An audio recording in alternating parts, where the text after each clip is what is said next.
शेवटी फक्त एक अत्यंत महत्त्वाची गोष्ट सांगतो जी आपल्याला कोणालाच माहिती नसेल। 2019ला जेव्हा हा निर्णय झाला त्यानंतर लागलीच राम मंदिराचं बांधकाम सुरू करायचा असा निर्णय राम मंदिर न्यासाने घेतला। पण त्यासाठी तिथं असलेली रामलल्लाची मूर्ती अस्थायी मंदिरामध्ये नेणं आवश्यक होतं आणि त्यासाठी एक मुहूर्त शोधला गेला। आपल्यापैकी कोणालाही माहित नसेल अशी गोष्ट मुद्दाम सांगतोय। मुहूर्त शोधला आणि दुर्दैवाने संपूर्ण जगाला कोरोनाने गाठलं। जग बंद पडलं।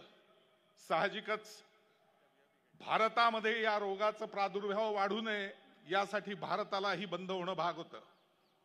आपल्याला आठवत असेल एक दिवसाचा पहिला प्रातिनिधिक बंद 23 मार्च 2020ला पंतप्रधानांनी आवाहन केलं आणि सांगितलं आपल्याला की बंद ठेवा आणि लगेचच संध्याकाळी सांगितलं की उद्यापासून कायमचा बंद होतोय भारत, किमान पुढचे 3 महिने तरी।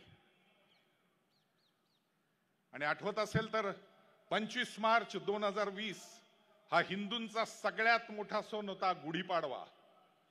आणि पंतप्रधानांनी असं आवाहन केलं की या कोरोनाच्या विरोधात संपूर्ण भारत एक होतोय हे दिसावं म्हणून उद्या सकाळी 8:30 ते 9:30 एक तास घरातल्या देवघरात एक उत्तम दिवा लावा आणि आपली खिडकी असेल, गॅलरी असेल, गच्ची असेल, आपल्या घरासमोरचं अंगण असेल, जिथे कुठे असेल तिथे येऊन शक्य असेल त्यांनी घंटा, झांजा, थाळ्या जे शक्य असेल ते वाजवा। ज्यांचा अगदी देवधर्मावरती विश्वास नाही अशा सुद्धा लोकांनी थाळ्या वाजवलेल्या आपण पाहिल्या। पण आपल्यापैकी कोणालाही माहित नसलेली गोष्ट आता सांगतो।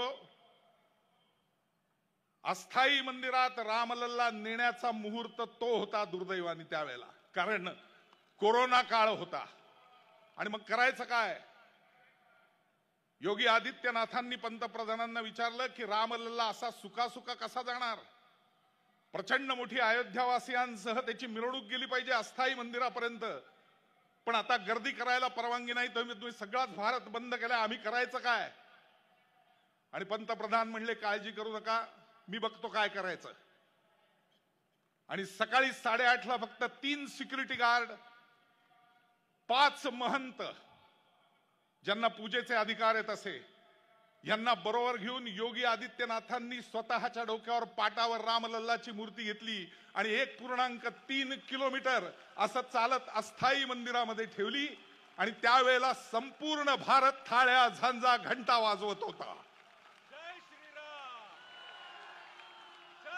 आणि मग पंतप्रधानांनी फक्त चंपतरायांना आणि योगी आदित्यनाथांना फोन करून विचारलं, एवढा मोठा जयघोष अयोध्येत झाला असता का? अख्खा भारत रामलल्लासाठी वाजवत होता, याच्यापेक्षा अजून वेगळं काय असावं? आणि त्यानंतर सुरू झालेलं मंदिर निर्माण या 22 जानेवारीला ते स्वप्न पूर्ण होतंय। रामलल्ला आपल्या मूळ जन्मस्थानाच्या मंदिरामध्ये पुन्हा विराजित होत आहेत।